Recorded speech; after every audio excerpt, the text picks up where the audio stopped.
الصلاة والسلام على رسوله الأمين وعلى آله الطيبين الطاهرين وأصحابه الكاملين العارفين المرشدين وعلينا معهم أجمعين. بسم الله الرحمن الرحيم. فاسألوا أهل الذكر إن كنتم لا تعلمون. مشاہدین مستمعین حضرات، السلام علیکم ورحمۃ اللہ وبرکاتہ. آج مرکز قادریت، مرکز علم و عرفاں، مرکز منابع خیر و برکت قرآن و سنت، خانقاہ محبوب آباد شریف حویلیاں سے آپ سب احباب کو مخاطب کر رہا ہوں. آج کی اس نشست کا مقصد یہ ہے کہ لاہور سے ایک دجال زمانہ، ضال و مضل، علماء اہل سنت، عوام اہل سنت اور تنظیمات اہل سنت میں انتشار و فساد بپا کرنے والے ملا آصف اشرف لاہوری، داروغہ والا کا رہنے والا، جس نے گزشتہ دنوں حضرت سیدنا علی بن عثمان حجویری داتا صاحب الحسنی قدس سرہ السامی کی مناسبت سے ایک اجتماع کیا، جس میں سیدنا داتا صاحب کے عقائد کی ترجمانی کا مداجلہ کیا. لوگوں کو یہ دھوکہ دیا کہ وہ حضرت داتا صاحب کے عقائد کی ترجمانی کر رہا ہے. میں حیران ہوں، جو آدمی علم تصوف میں انتہائی بودا ہو اور انتہائی پست قامت ہو، جس کی گردن اس لائق نہ ہو کہ وہ فقراء کے ابتدائی قدوم کو بھی دیکھ سکے، چہ جائے کہ وہ متون سیدنا داتا علی حجویری، جو ناقصارہ پیر کامل، کاملارہ رہنما کے مسند جلیل پر جلوہ آرا ہیں، جہاں آ کر حضرت معین الدین چشتی اجمیری اپنی گردن جھکاتے ہیں، جس بارگاہ کے بارے میں حضرت شیخ الاسلام قطب ربانی الباز الاشہب سیدنا شیخ کل غوث اعظم جیلانی مرد ربانی شیخ حقانی محی الدین عبد القادر جیلانی الحسنی والحسینی رضی اللہ تعالی عنہ وارضاہ اظہار فرماتے ہیں کہ مجھے ان کا زمانہ حیات ملتا تو میں ان کا طالب ہوتا، ان کا حلقہ بگوش ہوتا. ان کے بارے میں ایک ایسا شخص لب کشائی کرے جس کی علمی، جس کی روحانی، جس کی اعتقادی اور جس کی دینی حیثیت یہ ہے کہ کبھی وہ سیدنا آدم علیہ السلام کی خطاؤں پر لب کشاں ہوتا ہے، کبھی سیدنا ابراہیم علیہ السلام کو تعویل کلام الہی کے عدم فہم کا اتہام عائد کرتا ہے، اور وہ یہ کہتا ہے کہ ابراہیم علیہ السلام کو مراد الہی کی سمجھ نہیں آئی. صفی اللہ، جو اللہ کے چنے ہوئے ہیں، ان کو باوجود استفاء کے وہ مفہوم، وہ دلالت اور وہ تعمیل اور وہ مظاہرہ عمل نصیب نہیں ہو سکا. اس قسم کے نظریات رکھنے والا اور اس قسم کی گفتگو کرنے والا اب دنیا کو سنیت کا مفہوم سکھا رہا ہے. اب دنیا کو فہم کتاب و سنت کی طرف لے کر کے گمراہیوں کے گھڑے میں اتارنے کے لیے اس وقت آمادہ ہے.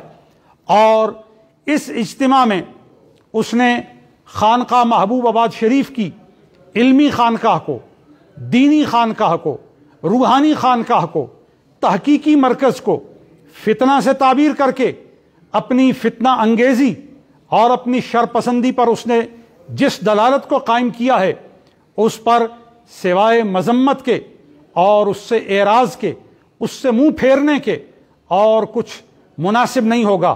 کیونکہ جواب تو اس کا دیا جاتا ہے جو عقل والا ہو، جواب تو اسے دیا جاتا ہے جس میں حیا ہو. جس آدمی نے اپنے استاد کی حیا نہ کی ہو، جس آدمی نے اپنی نسبت جلالیہ کی حیا نہ کی ہو، اس کتاب پر نقد کر رہا ہے، اور نقد بھی ایسی بددیانتی کے ساتھ کہ متن میں نہ وہ دلالت ہے، نہ لفظی دلالت ہے، نہ اشاراتی دلالت ہے، نہ کنایتاً دلالت ہے، نہ مجازاً دلالت ہے، نہ مفہوماً دلالت ہے، نہ معناً دلالت ہے کہ کہا حضرت محدث ہزاروی نے کہ داتا صاحب تبرعی ہیں۔ اتنا بڑا اتہام، اتنا بڑا جھوٹ، اتنی بڑی خیانت، وہ بھی دینی لباس کے ساتھ۔ حیا نہیں آتی، شرم نہیں آتی؟ کیا یہ دیانت دینی کا یہ تقاضا ہے؟ 4 لفظ کسی سے بولنے سیکھ لیے تو اس کی تعظیم بجا لانے کی بجائے اس پر اتہامات اور اس کو رافضی کہنا، جس سے پڑھا اس کے لیے کتب میں آتا ہے، متون دینیہ میں آتا ہے، من کنت تعلمت منہ حرفا فہو مولایا، جو مجھے ایک حرف پڑھائے وہ میرا مولا ہے۔ جس سے ایک حرف پڑھ لیا جائے، جس کے ایک حلقہ درس میں بیٹھ لیا جائے، اس کی تعظیم کا حکم دیا گیا ہے، اس کی تکریم کا حکم دیا گیا ہے۔ لیکن اگر کوئی تمہاری نفس پرستی میں تمہارا حامی نہ ہو، اگر تمہاری جہالت میں کوئی تمہارا حامی نہ ہو، اگر تمہارے سلسلہ اہانت میں کوئی تمہارا حامی نہ ہو، تم اس کو رافضی کہتے ہو، ناسبی لونڈو۔ تمہیں کیا معلوم کہ رسول اللہ کی غیرت، رسول اللہ کی ناموس، رسول اللہ کا ادب کس تقاضے سے اہل ایمان کو متوجہ کرتا ہے؟ جاؤ عبد الرحمن جامی سے پوچھو، جاؤ جلال الدین رومی سے پوچھو، جاؤ جا کر امام محی الدین ابن عربی سے پوچھو، جاؤ جا کر حضرت شیخ شہاب الدین سے پوچھو، حضرت غوث اعظم سے پوچھو، حضرت معین الدین چشتی اجمیری سے پوچھو، حضرت داتا صاحب سے پوچھو، جن پر تم نے خیانت کا ڈاکہ مارا ہے، جن کی کتاب کو سامنے رکھ کر تم نے دھوکہ دینے کی کوشش کی ہے۔ داتا صاحب نے میروانیوں کے بارے میں کیا کہا ہے؟ داتا صاحب نے مبغضین اہل بیت کے بارے میں کیا کہا ہے؟ داتا صاحب نے موہنین صحابہ کے بارے میں کیا کہا ہے؟ اس کو بیان کیوں نہیں کیا؟ جھوٹ بولتے ہو، دھوکہ دیتے ہو، اہل اسلام پر اتہام کی جرات کرتے ہو۔ تمہیں حیا آنی چاہیے۔ یخادعون اللہ والذین آمنوا وما یخدعون الا انفسهم، مومنوں کو دھوکہ دیتے ہو، اہل ایمان کو دھوکہ دیتے ہو۔ وما یخدعون الا انفسهم، تم کسی کو دھوکہ نہیں دیتے، تم خود فریب خوردہ ہو، تم خود ایمان سے بیزار ہو چکے ہو۔ جب تم نے سیدہ خاتون جنت کو خطا کی نسبت دی، جب تم نے اس خطا کو خطا اجتہادی بنایا، پھر اس کو تم نے مطلق خطا کہا، پھر تم نے ذم کا قول کیا، پھر تم نے ان کے لیے ذنب کہا، پھر اس سے بڑھ کر تم نے آدم علیہ السلام کے لیے خطا کا قول کیا، ابراہیم علیہ السلام کے لیے خطا کا قول کیا۔ تم تو اس طبقے سے تعلق رکھتے ہو جس کے لیے حسام الحرمین لکھی گئی تھی، صوارم ہندیہ لکھی گئی تھی، ان گستاخوں کا مواقبہ کیا گیا تھا جنہوں نے نبی کریم صلی اللہ علیہ وآلہ وصحبہ وسلم کی صفات کا انکار کیا تھا، اختیارات کا انکار کیا تھا، علم غیب کا انکار کیا تھا، عطاؤں کا انکار کیا تھا، تصرفات کا انکار کیا تھا۔ تم میں اور ان میں کیا فرق ہے؟ وہ جیسے بدتر گستاخ، تم ان سے اشد گستاخ۔ وہ تو صرف سید رسول کریم صلی اللہ علیہ وآلہ وصحبہ وسلم کی گستاخی کر کے اس کے بعد آج تک ان کو بھی توفیق توبہ نہیں ہوئی، اور تمہارا یہ حال ہے۔ تمہارے استادوں نے تمہیں توبہ کے لیے کہا، تمہیں تمہارے پیروں نے توبہ کے لیے کہا، تمہیں تمہارے اکابر نے توبہ کے لیے کہا، لیکن تم جنت سے پہلے نکالے گئے کے پیروکار ہو۔ اس نے آج تک توبہ نہیں کی تو تم کیسے توبہ کرو؟ تم نے تو حضرت داتا صاحب کے حوالے سے جس خیانت کا ارتکاب کیا، اور پھر حضرت امام حسین کے شہزادے، حضرت امام حسن کے شہزادے، حضرت امام اعظم ابو حنیفہ کے پیروکار، حضرت امام اعظم ابو حنیفہ کے فقہ کے شارع، اور سب سے عظیم اور جلیل حنفی روحانی پیشوا، دینی پیشوا، مذہبی پیشوا حضرت سلطان العلماء، حضرت سید الاولیاء پیر سید محمود شاہ محدث ہزاروی، تم نے ان کے بارے میں رافضی ہونے کا قول کیا؟ کچھ حیا کرو۔ جس عظیم المرتبت ہستی نے امام اعظم ابو حنیفہ کے قصیدہ کی شرح لکھی ہو، اور جس نے امام اعظم کے بارے میں منقبت لکھتے ہوئے کہا ہو کہ زہ نصیبم کے زندہ دیدم امام اعظم ابو حنیفہ، نشست محمود ہم چپ درم امام اعظم ابو حنیفہ.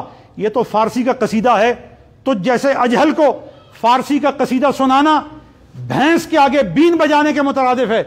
وہ تو میں نے تیری ویڈیو دیکھ کر معلوم کر لیا تھا جب تو نے شرافت سادات کا متن صفحہ نمبر 73 سے پڑھا اور الفاظ کو پڑھتے ہوئے اتنی غلطیاں، اعرابی غلطیاں، فارسی کی غلطیاں، عربی کی غلطیاں، اجی اردو کی غلطیاں. تو اردو دان نہیں ہے، فارسی اور عربی تو تیرے بس کی بات نہیں ہے.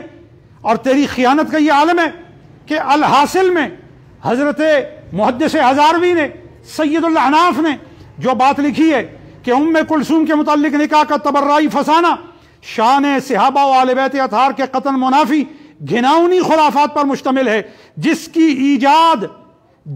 ایجاد کافی اور فروع کافی جیسی کتب پر مبنی ہے. یہ کیوں نہیں تو نے پڑھا؟ کیا تو رافضیوں کا پٹھو ہے؟ کیا تو ایران کے ریال کھاتا ہے؟ تجھے حیا نہیں آتی؟ تو کتاب جب سامنے لوگوں کو دکھا رہا ہے اس وقت تو اندھا ہو گیا تھا؟ تیری آنکھیں کام نہیں کرتی تھی؟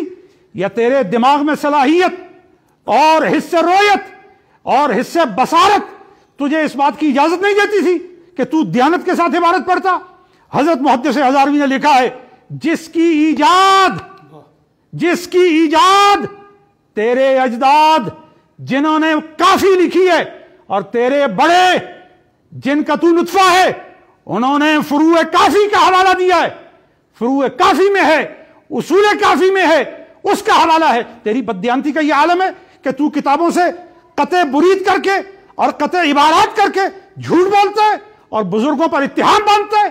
اور ام کلثوم کا وہ افسانہ جس ام کلثوم کو 11 ہجری میں پیدا کیا جاتا ہے، 17 ہجری میں حضرت فاروق اعظم رضی اللہ تعالیٰ عنہ کی بیوی بنایا جاتا ہے. بتاؤ 6 سال کی کون سی لڑکی ہے جو بیوی بن سکتی ہے؟ پھر اسی کا لڑکا احد کے معرکہ میں شہید ہو جاتا ہے جو 3 ہجری کا واقعہ ہے. 3 ہجری میں احد ہوتی ہے، بیٹی 11 ہجری میں پیدا ہوتی ہے. 11 ہجری میں بیٹی پیدا ہو، اس سے پیدا ہونے والا زید بن عمر 3 ہجری میں احد میں کیسے پیدا ہو کے شہید ہو گیا؟ پھر مجاہد ہونے کے اس نے جو شرائط ہے وہ کیسے پورے کیے؟ ان کا جواب دینا تیرے ذمے ہے. پگڑی باندھنے سے مولوی نہیں ہوتا، شکل پر داڑھی لٹکانے سے مولوی نہیں ہوتا. بددیانت کہیں کے جھوٹ بولتے ہو. سیدہ خاتون جنت کی خطا نے تجھے جہنم کی وادی میں الٹا لٹکا دیا ہے. جو سیدہ کا گستاخ ہوتا ہے وہ ابو جہل ہوتا ہے. اور تجھے تو تیرے پیروں نے کہا ہے کہ یہ بکھی کا ابو جہل ہے. ہم تیرے پیروں کی تائید کرتے ہیں کہ تیرے پیروں نے صحیح کہا ہے. تو فرعون و بکھی ہے، بکھی کا فرعون، لاہور کا اجہل، داروغہ والے کا بددیانت. آئے روز لوگوں کو نئے نئے جھوٹے عنوانات سے تو لوگوں کو گمراہ کرتا ہے. آج تک سیدہ خاتون جنت کے حوالے سے تجھے توبہ کی توفیق نہیں ہوئی. اور پھر حضرت فاروق اعظم پر تو الزام باندھ رہا ہے. تو رافضی ہے. ہم تو آج تک تجھے ناسبی سمجھتے تھے، آج تک تجھے خارجی سمجھتے تھے، لیکن غیرت فاروق اعظم پر تو نے یہ رقیق حملہ کر کے حضرت محدث ہزاروی پر اتہام کر کے تو نے ثابت کر دیا ہے کہ تو ناسبی نہیں ہے، تو خارجی بھی نہیں ہے، تو رافضی ہے.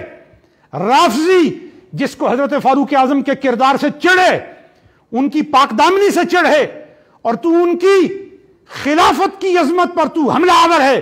اور ہم جان گئے کہ کل تک خلافت کے جو دشمن تھے ان میں سے تو بھی ایک ہے. آج تک تجھ سے اور تیرے جتنے حامی ہیں برطانیہ کے اور پاکستان کے لونڈے، وہ آج تک خلافت کا نام نہیں لے سکے. کیوں؟ اس لیے کہ تم وہ رافضی لونڈے ہو، تم وہ بددیانت، تم وہ فراعنہ میں سے ایک ہو جنہوں نے آج تک امت مسلمہ میں فساد کی جڑ بوئی ہے، فتنے کی جڑ رکھی ہے. اور تم 70 سال بعد حضرت محدث ہزاروی کی اس کتاب پر تم نقد کر رہے ہو، اس کتاب کا مواخذہ کر رہے ہو. تمہیں معلوم ہے یہ کتاب استفتاء ہے، اور کس کا استفتاء ہے؟ سید جلال الدین شاہ صاحب رحمۃ اللہ تعالی علیہ، محترم دارالعلوم بکھی شریف. ذرا اس کتاب کا صفحہ نمبر 3 دیکھو. یہ حضرت سید جلال الدین شاہ صاحب کا یہ استفتاء ہے. حیا کرو، حیا کرو، بے حیاؤ حیا کرو۔ سید جلال الدین شاہ صاحب محدث ہزاروی کو امام اہل سنت کہیں، نقیب السادات کہیں، فقیہ ملت کہیں، مفتی شریعت کہیں، شیخ طریقت کہیں، مفکر خلافت کہیں، داعی اتحاد ملت کہیں، اور تم کیا بکتے ہو؟ اور پھر کس نسبت سے اپنے آپ کو جلالی کہتے ہو؟ یہ سید جلال الدین شاہ صاحب کا استفتاء ہے۔ سید جلال الدین شاہ صاحب جس ہستی سے دینی حکم شرع دریافت کریں تم ان کے بارے میں یاوہ گوئی کرو، شرم تم کو مگر نہیں آتی، حیا تم کو مگر نہیں آتی۔ اسی کتاب کے صفحہ 119 پر حضرت سید جلال الدین شاہ صاحب نے اسی استفتاء پر تائیدی دستخط بھی کیے ہیں۔ جس کتاب کو تم داتا صاحب کے تبرعی الزام میں خود سے وضعی عبارت بنا کر جو کتاب میں موجود نہیں، تمہیں چیلنج ہے قیامت تک، اپنی ماں کا دودھ پیا ہے، اور نسب طاہر سے اگر تم ہو تو تم قیامت تک یہ متن دکھانے کے پابند ہو کہ حضرت محدث ہزاروی نے داتا صاحب کو تبرعی کہا، جھوٹے، امام بخاری کو تبرعی کہا، خود تو تبرعی ہے، خود تجھے حیا نہیں، خود تو دین کے معاملے میں اتنا بددیانت ہے، ٹائٹل داتا صاحب کا لگاتا ہے۔ اور داتا صاحب کی بارگاہ میں آنے کے لیے اور داتا صاحب کا فیض لینے کے لیے غریب النواز کا دریوزہ گر ہونا ضروری ہے۔ آدمی کردار کا یولیدہ ہو اور زبان کا پراگندہ ہو اور افکار کا شیطان کا ہم نوالا ہو، پیالہ ہو، تو وہ سادات پر منہ کھولے، وہ سادات پر باتیں کرے۔ ہاں کیوں نہ باتیں کرتا؟ تو نے اپنے استاد پر باتیں کی ہیں، تو نے اپنے پیر پر سید جلال الدین شاہ صاحب پر تو نے باتیں کی ہیں، تجھے کیا جواب دینا؟ تیرے لیے یہی ذلت کافی ہے کہ اب تو نہ سنی ہے، نہ تو حنفی ہے، نہ تو اہل حق میں سے ہے، تجھے جہان بھر کی لعنت ہے۔ کیوں؟ کیونکہ تو نے سیدہ خاتون جنت کو خطاکار کہا ہے، اور الکوثر الجاری کے خود ساختہ حوالے دے کر کے تو نے کہا ہے کہ جب تک وہ مطالبہ کرتی رہیں وہ لقمہ حرام کا مطالبہ کرتی ہیں۔ اے حرام خور، رسول اللہ کی بچی کو تو حرام کا تانا دیتا ہے، جن کے لیے ارادہ الہی ہے انما یرید اللہ لیذھب عنکم الرجس اہل البیت ویطہرکم تطہیرا۔ تو نے اس ارادہ خداوندی سے تو نے تعارض کیا ہے، تو نے اس کے ساتھ تصادم کیا ہے، تو نے اس کا انکار بواہن کیا ہے۔ تو تو قرآن کا منکر ہے، تو عظمت اہل بیت کا منکر ہے، اور تو ناموس رسالت مآب کا منکر ہے۔ خانقاہ محبوب آباد شریف تیری اس شناعت پر تیری مذمت کرتے ہیں، اور تو کہتا ہے قیامت تک جواب نہیں آئے گا۔ جواب تو مردوں کا دیا جاتا ہے، جواب تو علماء کا دیا جاتا ہے، جواب تو جو متون سے بات کرتے ہیں ان کا دیا جاتا ہے، اور جو شیطان کا پیروکار ہو، جو فرعون کے طبقے میں سے ہو، اور جس کو اس کے استاد کہیں کہ وہ اس بستی کا ابو جہل ہے، اس کا کیا جواب دیا جاتا ہے؟ اس کے لیے حضرت عبداللہ ابن مسعود کے آنے کا انتظار کیا جاتا ہے۔ تجھے عبداللہ ابن مسعود کی نسل طاہرہ میں سے کوئی آئے گا اور جواب دے گا، اور تیری علمی حیثیت تو یہ ہے کہ ام کلثوم کی روایت پر گفتگو کرتے ہوئے تو نے یہ کہا کہ حضرت عمر حضور سے قرابت چاہتے تھے، اور اجہل انسان تو یہ معلوم نہیں حضرت حفصہ کے ذریعے، حضرت سیدہ حفصہ کے ذریعے، ام المومنین حفصہ کے ذریعے، سیدہ طیبہ طاہرہ زکیہ حضرت حفصہ علیہ السلام، حضرت حفصہ علیہ السلام، حضرت حفصہ علیہ السلام رسول اللہ کی ملکہ، میری ماں، امت کی ماں، فاروق اعظم کی شہزادی، حضور کے حرم کی ملکہ، وہ حضور کے حرم میں پہلے موجود ہے، اور حضور اس نسبت سے حضرت فاروق اعظم کے داماد ہیں، اور حضرت فاروق اعظم حضرت رسول کریم کے سسر ہیں۔ اے لاہور کے دروغہ والا کے اجہل ابو جہل، تیرے ذمے ہے، تو بتا اگر یہ نسبت حضرت عمر کو پہلے سے حاصل تھی تو پھر حضرت ام کلثوم کا بازو مانگنے کی کیا ضرورت تھی؟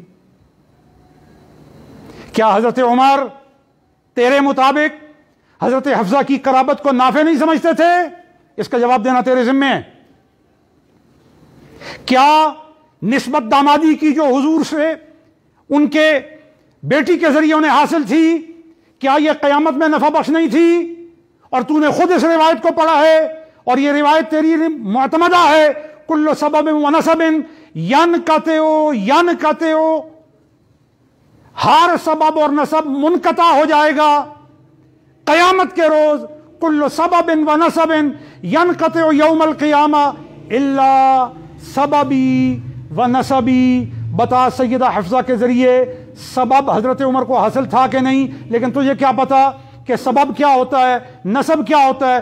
تو نے اپنی جہالت سے بھری ہوئی گفتگو میں کہا حضرت عمر اپنی اس بیوی کے ذریعے نسب چاہتے تھے، اور اجہل النسب بالولادت والسبب بالنکاح والسبب بالزواج، لیکن یہ اس کو بتائیں جو کتابیں پڑھا ہو، جو بھاگتا رہا ہو مدرسوں سے، اور جس نے اپنے اساتذہ کی توہین کی ہو، بے ادبی کی ہو، اس کے لیے آفت العلم نسیان، اس سے علم پڑھنے کے بعد بھی اس طرح سمجھو جس طرح کاغذ پر لکھ کر پانی میں ڈال دیا اور وہ ہبا منصورہ ہو گیا، تیری تو وہ حالت ہے۔